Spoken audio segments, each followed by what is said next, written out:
Summer day 2లో ముందు milk shake చేస్తున్న ప్రాసెస్కి వెళ్తుంది.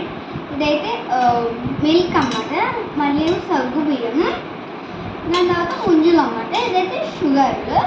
నువ్వు ప్రాసెస్కి వెళ్తాం ఫ్రెండ్. ఫస్ట్ అయితే మనం మిల్క్ ఉంది కదా, ఈ సగ్గు బియ్యం మొత్తం అంతా వేసేయాలి.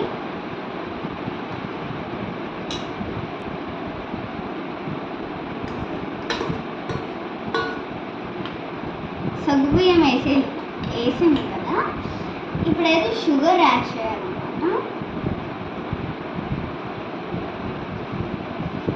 పుంజులు వేసేయాలి.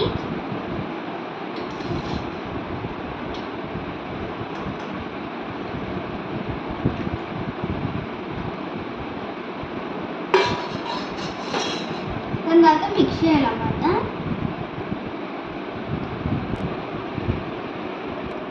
చాలా బాగుందన్నమాట. మీకు ఈ మిల్క్ షేక్ అయితే అయిపోయిందన్నమాట, రెడీ అయిపోయింది. మీకు కావాలంటే నా ఛానల్